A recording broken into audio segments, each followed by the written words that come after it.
오늘의 말씀을 기록한 에스겔 선지자는 기원전 6세기 남왕국 유다의 선지자였습니다. 그가 경험하고 보았던 세상은 정말 고통스럽고 슬프고 힘든 것밖에는 없었습니다. 조국이 망하는 것을 지켜보지 않으면 안 됐습니다. 바벨론의 포로로 잡혀갔습니다. 암담한 세월을 보내었습니다. 그야말로 비극이었습니다.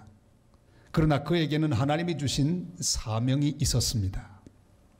그것은 바로 하나님의 백성들에게 하나님의 심판을 말씀하고 또한 하나님이 다시금 회복시키는 은혜를 선포하는 그 귀한 사실, 이것이 그의 사명이었습니다. 그 인생에 있어서 비극인지 희극인지를 분별하는 건 중요하지 않았습니다. 더 중요한 것은 던져진 그 상황 가운데서 하나님이 맡긴 일을 하는 것, 다른 말로 말하면 사명을 감당하는 것이 중요했습니다. 주님이 살게 하시고 보게 하시는 그 백성을 끌어안고 그들의 죄악을 담당하며 사는 것, 이것이 그의 사명이었습니다. 주님 말씀합니다. 죄악을 담당하라. 우리 4절 말씀을 같이 읽겠습니다. 너는 또 왼쪽으로 누워 이스라엘 족속의 죄악을 짊어지되 네가 눕는 날수대로 그 죄악을 담당할지니라. 아멘. 하나님은 에스겔에게 아주 극적인 효과를 주기 위하여 눕는 방법을 가르쳐 주셨습니다. 먼저는 왼쪽으로 누워서 그 방향으로 보이는 북왕국 이스라엘의 죄를 기억하고 기도하면서 390일을 채우라 명령하셨습니다. 하나님의 말씀에 불순종함으로 이스라엘이 남북으로 나누어지죠. 북왕국 이스라엘이 건국되고 멸망하고 예루살렘으로 귀환할 때까지의 기간을 의미합니다. 그 다음으로 오른쪽으로 누워서 유다 족속의 죄를 담당하며 40일을 채우라고 말씀했습니다. 그러니까 남왕국 유다는 주전 586년 망합니다. 그 망하는 날부터 시작해서 예루살렘 1차 귀환까지의 기간, 그것이 바로 40일로 그렇게 상징됩니다. 하루를 1년으로 하면 그들은 430년 만에 다시 돌아왔습니다. 그것을 지금 이 에스겔에게 말씀하고 있는 그런 내용입니다. 북이스라엘의 고통이 훨씬 더 길었던 것은 북왕국이 훨씬 더 하나님 앞에 많은 죄를 지었기 때문입니다. 우상을 섬기고 불순종하는 죄를 그들은 서슴지 않고 지었습니다. 그러나 남왕국 유다는 좋은 임금들이 많았습니다. 히스기야나 여호사밧, 므낫세 같은 왕들을 통해 회개하고 갱신했기에 그 기간을 비교적 짧게 하신 것을 보여줍니다. 그러나 중요한 사실은 이 모든 것을 끌어안고 담당하며 기도하는 한 사람, 에스겔이 있었다는 사실입니다. 오늘 이 복잡하고 어려운 시대를 사는 우리 그리스도인들의 사명이 바로 여기에 있습니다. 우리는 북쪽을 끌어안고 기도해야 합니다. 저 북한을 끌어안고 그들을 위하여 중보하며 그들의 죄를 담당하며 기도해야 합니다. 남쪽을 끌어안고 기도해야 합니다. 내가 사랑하는 사람, 나의 친구, 나의 이웃들을 위하여 우리는 기도해야 합니다. 나에게 상처를 준 사람도, 나에게 잘못한 사람도 끌어안고 담당하며 기도해야 합니다. 여러분, 밤에 주무실 때 어떻게 주무십니까? 보통 한 3가지로 잠을 자지요. 똑바로 자는 사람이 있고, 왼쪽으로 누워 자기를 좋아하는 사람이 있고, 오른쪽으로 눕기를 좋아하는 사람이 있습니다. 똑바로 자다가 왼쪽으로 돌렸다가 오른쪽으로 돌리는 게 계속 반복되죠. 오늘 잘 주무시는 방법을 제가 가르쳐 드리겠습니다. 똑바로 누우셨을 때는 하나님을 바라보고, 하나님 찬양합니다, 감사합니다, 주님이 저의 목자가 되신 것을 찬양합니다 하고 하나님께 기도하시기를 바랍니다. 왼쪽으로 누울 때는 나에게 잘못한 사람, 나에게 고통을 준 사람, 저 북쪽에 있는 김정은 정권, 이 모든 민족의 고통들을 바라보며 그것을 위하여 기도하시기를 바랍니다. 주여 저들을 용서해 주시옵소서. 또 너무 오래 기도하시다가 잠을 깨버리면 곤란하니까 그저 주무실 때까지 그렇게 기도하시기를 바랍니다. 혹 오른쪽으로 돌리게 된다면 에스겔이 기도한 그대로, 하나님 말씀하신 그대로 우리 나라를 위한 기도, 내 가족을 위한 기도, 또한 내 사랑하는 사람들을 위한 기도, 교회를 위한 기도를 그렇게 하시기를 바랍니다. 이것을 이름하여 에스겔식 기도라, 제가 그렇게 한번 명명해 보았습니다. 우리는 하나님 앞에 북쪽을 안고 기도하고 남쪽을 보고 또 남쪽의 모든 것들을 가슴에 안고 기도해야 합니다. 좋은 사람을 위해서도 기도해야 되지만 나의 걸림돌이 되는 나의 원수들을 위하여도 용서하며 중보하며 안고 기도해야 합니다. 어떤 사람이 아들과 함께 길을 가다가 돌뿌리에 걸려 넘어지고 말았습니다. 일어나서 너무 화가 나서 돌뿌리를 발로 걷어찼습니다. 돌뿌리 발로 걷어차면 어떻게 될까요? 자기 발만 아프죠. 발이 아팠습니다. 화가 났습니다. 그래서 이번에는 돌을 뽑아버리려고 잡아 흔들기 시작했습니다. 아무리 흔들어도 돌은 뽑히지 않습니다. 그러자 바라보고 있던 아들이 이렇게 말합니다. 아빠, 그거 빼려고 애쓰지 말고 아예 흙으로 덮어버려요. 그 말을 듣고 아버지는 옆에 있는 흙으로 돌을 덮었습니다. 얼마 후에 돌은 덮였고 안전한 길로 변했습니다. 사랑하는 여러분, 누구의 잘못인가를 너무 따지지 마시기를 바랍니다. 누구 때문인가 자꾸만 밝히지 마시기를 바랍니다. 자꾸만 캐려고 하지 마시기를 바랍니다.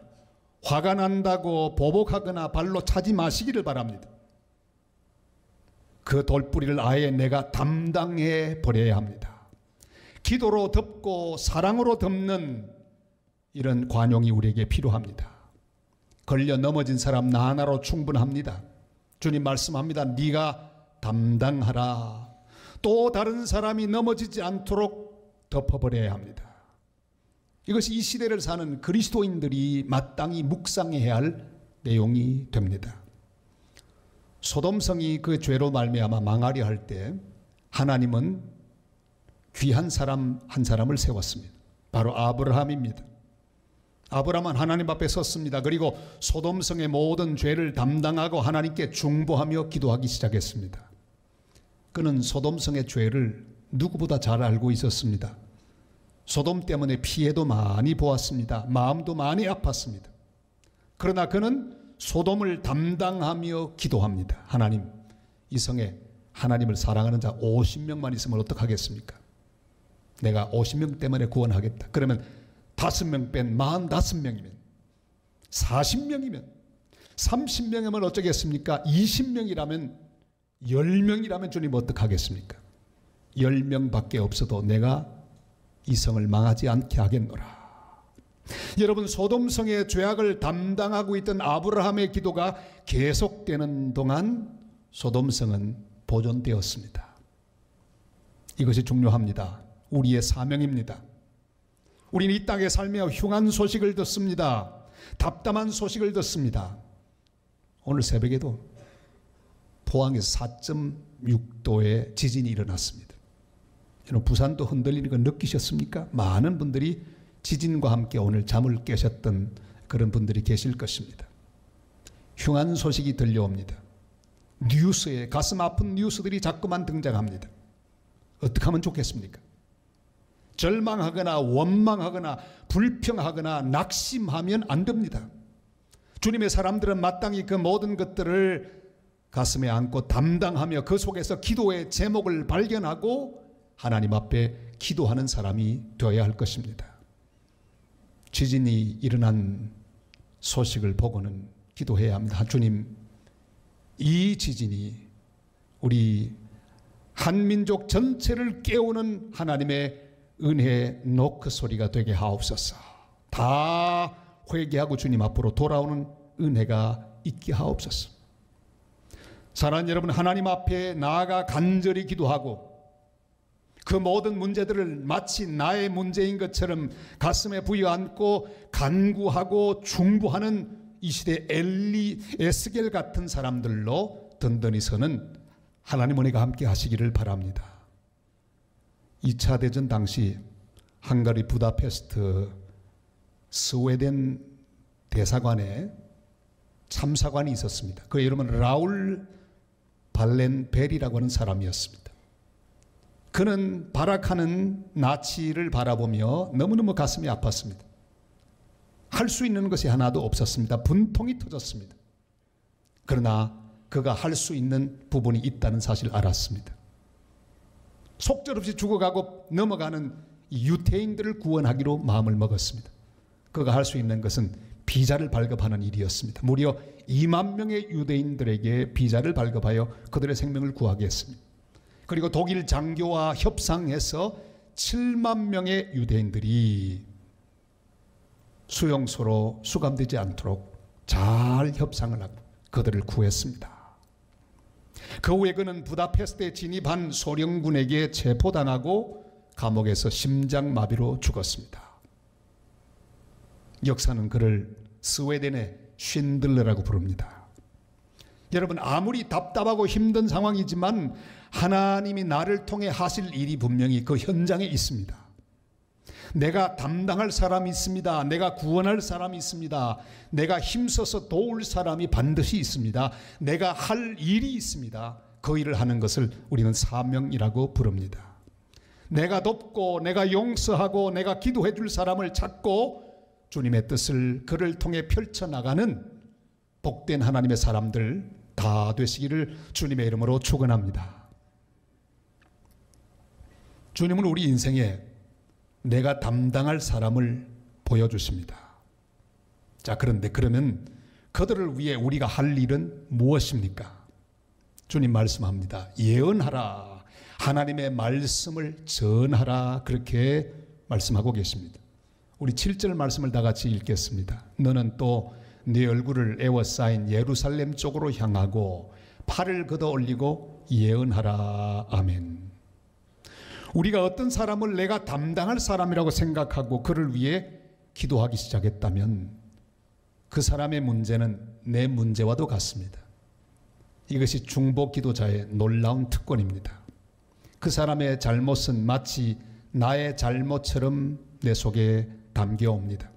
그 사람의 죄는 나의 죄와도 같고 그 사람의 약점은 내 약점과도 같이 느껴져야만 합니다. 남이 아니라 바로 나 자신이기 때문입니다. 그래서 마치 집안 식구에게 급한 소식을 전하듯이 간절하게 전하게 되는 것입니다. 우리 식구들에게 좋은 일 있으면 급하게 전화하죠. 아주 싼 물건이 나왔으면요, 자기 식구에게 전화해서 거기 굉장히 싼 물건이 있는데 빨리 가서 사라고 좋은 소식 급하게 전합니다. 그리고 흉한 소식이 왔을 때도 제일 먼저 급하게 전하죠. 안전한지를 물어보고 빨리 대피하라고. 여러분, 가장 가까운 사람에게 가장 급하게 소식을 전합니다. 소돔성의 롯이 자기의 딸들과 사위들에게 성이 곧 멸망할 것을 전했습니다. 얼마나 다급하게 전했을까요? 야, 이 성이 곧 망하게 되니 빨리 탈출하라. 그런데 사위들은 그 말을 듣지 않았습니다. 그들은 성과 함께 망하고 말았습니다. 그러나 롯은 할 일을 했습니다. 예언했습니다. 하나님 말씀을 전했습니다. 우리의 사명이 무엇입니까? 말씀을 전하는 것입니다. 복음을 전하는 것입니다. 이번에 우리 부산 기독교 방송에 새로운 본부장이 오셨습니다. 저에게 취임 예배 설교를 부탁해서 말씀을 전했습니다. 그 이후에 이분이 취임 인사를 하는데 제 평생에 들어보지 못한 아주 귀중한 인사를 하셨습니다. 여러분, 저는 사회부 정치부 기자로서 오랫동안 여러 곳을 출입했습니다. 청와대도 출입하고 국회도 출입하고 중요한 곳에 많이 출입했습니다. 그러나 제가 출입한 가장 중요한 곳은 바로 하나님의 마음입니다. 날마다 저는 주님의 마음을 출입하는 사람이 되기를 원합니다. 그래서 주님의 뜻을 알고 그 주님의 마음을 세상에 전하는 그런 사람이 되겠습니다. 얼마나 멋집니까? 여러분, 주님의 마음을 출입하는 것이 그렇게 중요합니다. 우리는 주님의 마음을 알아야 합니다. 예배를 드리면서 주님의 마음을 출입해야 합니다. 그리고 주님이 원하시는 것이 무엇인지를 깨닫고 그 주님의 마음을 세상에 선포하는 하나님의 사람으로 든든히 설 수 있기를 바랍니다. 주님 마음이 무엇입니까? 세상 모든 사람이 주님의 복음으로 말미암아 구원받게 되는 것. 저 열방 땅 끝에 있는 사람이 우리 주님의 거룩한 복음으로 다시 살아나게 되는 것. 이게 주님의 마음이 아니겠습니까? 하나님의 심판과 구원을 전해야 합니다. 하나님을 거역하면 망하고 하나님께 돌아오면 산다는 복음을 전해야 합니다. 교회는 하나님의 말씀을, 하나님 복음을 땅끝까지 전해야 합니다. 우리 인생에는 별의별 일이 다 생깁니다. 억울한 일을 당합니다. 절망적인 일을 당하고 기가 막힌 일은 그런 일들을 당합니다. 그러나 상황이 어찌되었든지 그 속에서 사명을 감당하고 중보하며 복음을 전하고 사는 삶, 그 삶을 위하여 주님은 우리를 묶어두고 계십니다. 송아지가 자라서 콧뚜레를 깨는 날이 옵니다. 송아지는 아무런 가치가 없습니다. 그러나 콧뚜레를 꿰는 그 순간부터 이 송아지를 송아지라 부르지 않고 소라고 부릅니다. 그때부터 유용한 소가 됩니다. 주인이 끄는 대로 옮겨가기 때문입니다. 콧뚜레 없이는 송아지가 소가 될 수 없습니다. 유용한 존재가 될 수 없습니다. 우리는 노예선에 잡혀서 노젓는 베너의 모습을 기억합니다. 바로 이 모습이죠. 여러분, 그는 쇠사슬에 매어 있습니다. 노만 젖도록 저기 노예선에 던져졌습니다. 모두 다 묶여 있습니다. 사명을 감당하도록 끝까지 묶어두었습니다. 도망가지 못하도록 묶어두었습니다. 그러다가 아리어스 사령관이 쇠사슬을 풀어줍니다. 그리고 그의 인생은 다른 사명을 위해 옮겨집니다. 사랑하는 성도 여러분, 주님의 주를 기억하시기를 바랍니다. 그는 나를 메어두셨습니다. 그는 나를 교회에 메어두셨습니다. 여러분, 하나님의 교회에 메어 있는 은혜의 사람들이 되시기를 바랍니다. 이 줄을 끊으려 하면 안 됩니다. 우린 평생 하나님의 교회에 메어 있는 복된 사람들입니다. 그는 우리를 가정에 메어두셨습니다. 여러분, 속한 그 가정에 귀한 사랑의 줄로 묶이는 하나님 사람들이 되시기를 바랍니다. 일터에 메어두셨습니다. 하나님은 은혜의 줄로 우리를 규정하는 곳에 다 메어두셨습니다. 주님이 풀어주실 때까지 주님이 주신 사명을 잘 감당하는 복된 성도들이 되시기를 바랍니다. 저는 목회를 하면서 가장 가슴 아픈 순간은 하나님 백성들이 줄을 끊는 것을 보는 그런 때입니다. 몇 분이 인생이 괴롭다고 줄을 끊어버린 경우를 체험했습니다. 얼마나 가슴이 아프든지 자기 마음대로 줄을 풀어버리고 끊어버립니다. 그리고 믿음 생활하다가 그만 마음에 맞지 않는다고 교회 줄을 풀어버리고 마음대로 옮기는 그런 경우도 보았습니다. 사랑하는 여러분, 주님이 메어두신 그곳, 하나님의 교회, 여러분이 속해 있는 가정, 나의 일터, 주님이 사명을 주어 맡겨두신 그곳에서 끝까지 주의 은혜의 줄에 붙들려 사명을 잘 감당하는 하나님 사람들이 되시기를 바랍니다. 선교 역사 가운데 중요한 프로젝트가 있습니다. 아우카 프로젝트라고 하는 계획이 있습니다. 에콰도르의 아우카족에게 복음을 전하기 위한 계획이었습니다. 이 계획은 1955년 실행되기 시작했습니다. 항공선교사였던 네이트라고 하는 선교사, 그는 4명의 친구와 함께 아우카족이 사는 마을로 갔습니다. 마을 입구에서 던지는 창에 찔려 그들은 모두 죽었습니다. 바로 이 아우카 프로젝트가 무산되는 그런 현장이었습니다. 그러나 3년 뒤 1958년 순교한 네이트의 여동생 레이첼, 그리고 순교했던 엘리오 선교사의 부인 엘리자베스가 아우카 말을 다 배우고 마을로 들어왔습니다. 9년 동안 그 마을에 같이 삽니다. 그리고 그 말을 배우고 문자를 만들어 하나님의 말씀 성경을 번역했습니다. 그리고 그 마을을 위하여 활주로를 건설했습니다. 열심으로 개인 전도를 하는 가운데 선교사들을 죽였던 6명의 원주민들을 다 주님 앞으로 인도했습니다. 그들은 예수를 믿게 되었습니다. 왜 그때 선교사님들을 죽였다고 물었더니 자기들을 잡아먹을까 봐 겁이 나서 죽였다고 그렇게 말을 했습니다. 그 가운데 키모라고 하는 사람은 목사가 되었습니다. 바로 그들이 선교사들을 죽인 그 장소인 밤 비치에 모여 선교사, 그들이 죽인 선교사, 그들의 자녀였던 스티브와 캐시 세인트 두 사람에게 그들을 죽인 그 원주민 목사가 된 키모가 직접 세례를 베풀었어요. 이 얼마나 놀라운 사건입니까? 여러분, 하나님의 위대한 프로젝트, 아우카 프로젝트는 안 될 것처럼 보였지만 기어이 완성되고 말았습니다. 살아계신 하나님은 세상을 구원할 계획을 세우고 계십니다. 우리 인생을 위한 계획을 다 세워놓고 계십니다. 이 일이 이루기까지 쉬지 아니할 것입니다. 주의 은혜의 줄로 우리를 묶어서 기어이 하나님의 계획을 이루는 거룩한 현장에 우리를 사용하여 주실 것입니다. 이를 위하여 주님은 우리를 은혜의 줄로 묶어 놓으셨습니다. 이 줄로 우리를 끝까지 인도하여 주실 것입니다. 사랑하는 여러분, 줄을 끊으려 하지 마십시오. 이 줄이 나를 이끌어 인도하실 때 저항하지 마시기를 바랍니다. 한 걸음씩 나아가십시오. 아우카 프로젝트만 있는 것이 아닙니다. 우리 개인의 프로젝트가 있습니다. 하나님에 의하여 준비된 계획들이 있습니다. 그가 이끄실 것입니다. 우리 교회를 위한 산성 프로젝트가 하나님의 손에 이미 세워져 있습니다.